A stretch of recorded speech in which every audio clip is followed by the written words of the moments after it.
जय हिंद दोस्तों। आज हम जानेंगे एनआरआई, पीआईओ और ओसीआई क्या होता है, इसमें क्या डिफरेंट है, इसके बारे में हम जानेंगे आज इस वीडियो के माध्यम से।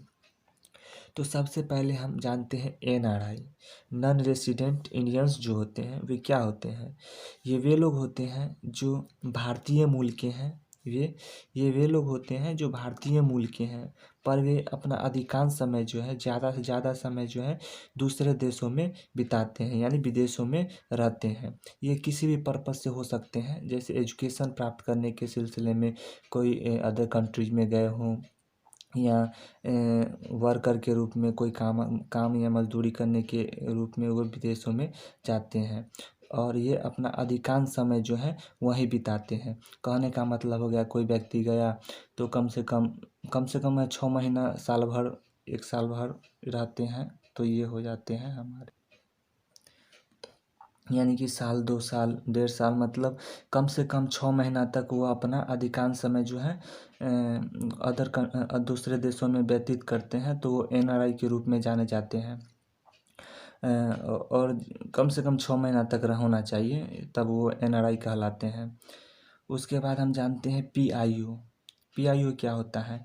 ये होता है पर्सन ऑफ इंडियन ओरिजिन, भारतीय मूल के लोग। मतलब ये वे लोग होते हैं, या यूँ कहें कि वे लोग, या वे एनआरआई, मतलब भारतीय मूल के लोग हैं और दूसरे देश में काम करने के पर्पज़ से जाते हैं या किसी भी पर्पज़ से जाते हैं, और वहाँ जाने के बाद क्या होता है कि वहाँ के नागरिकता स्वीकार कर लेते हैं, उस देश की नागरिकता जो है स्वीकार कर लेता है।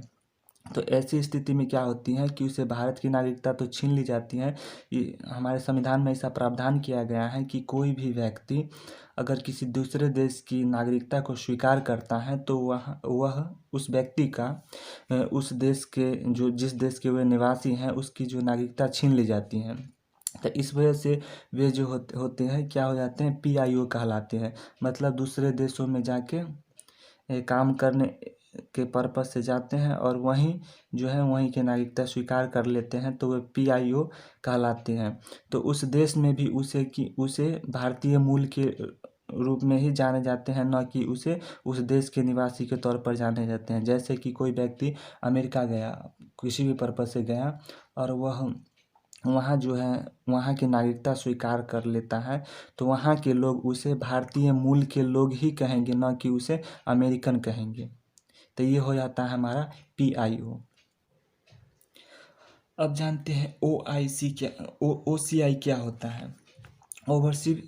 Overseas citizen of India, Bharat के प्रवासी नागरिक। ये वे लोग होते हैं जो पीआईओ होते हैं। कहने का मतलब वे लोग जो दूसरे देशों में जाकर बस गए हैं, लेकिन वो भारतीय मूल के ही लोग हैं। तो इसे भारत सरकार जो है दोहरी नागरिकता देने की फैसिलिटी देता है, कि उसे दोहरी नागरिकता कहने का मतलब ये जो जिस देश में अभी जिस देश की नागरिकता स्वीकार कर ली है, उस देश की नागरिकता तो उसके पास रहेगा ही, साथ ही साथ भारत की भी नागरिकता दी जाएगी उसे। इस तरह की फैसिलिटी को जो है ओसीआई के द्वारा ओसीआई कहा जाता है। ये ओसीआई फैसिलिटी जो है, या ओसीआई प्रोविज़न जो है, हम अपने मित्रों देशों के साथ साझा करते हैं। कहने का मतलब भारत का संबंध जिस देश के साथ बढ़िया रहता है उसे मित्र देश के रूप में जाना जाता है। उस देश के जो भी पीआईओ होंगे, कहने का मतलब भारतीय मूल के लोग, उसे भारत में आने जाने के लिए किसी पासपोर्ट वीज़ा की ज़रूरत नहीं पड़ेगी, वो कभी भी भारत में आ जा सकते हैं। तो इस प्रकार हम देखें कि एनआरआई क्या होता है, एनआरआई, पीआईओ और ओसीआई क्या होता है, इसमें हम अंतर समझ गए होंगे।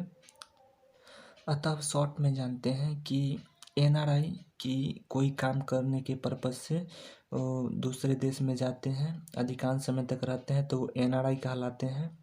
और वहीं जाकर बस गए, वहीं रहकर वहाँ की नागरिकता स्वीकार कर लिए, तो वो पीआईओ हो जाते हैं, पर्सन ऑफ इंडियन ओरिजिन कहलाते हैं। और इसी व्यक्ति जो कि दूसरे देशों में बस जाते हैं, उसी को बुलाने के लिए भारत सरकार OCI overseas citizen of India जो है के तहत इसे दोहरी नागरिकता देने की बात करता है भारत सरकार। इस एक्ट को जो है 2005 में Indian citizenship of India act के तहत जोड़ा गया था। तो इसके तहत क्या है, ये उस नागरिक को जो भारतीय मूल के हैं उसे बुलाने का कार्य करता है। तो आज के लिए बस इतना ही। हम NRI, PIO और OCI के बारे में शॉर्ट में जानने का प्रयास किए हैं इस वीडियो के माध्यम से।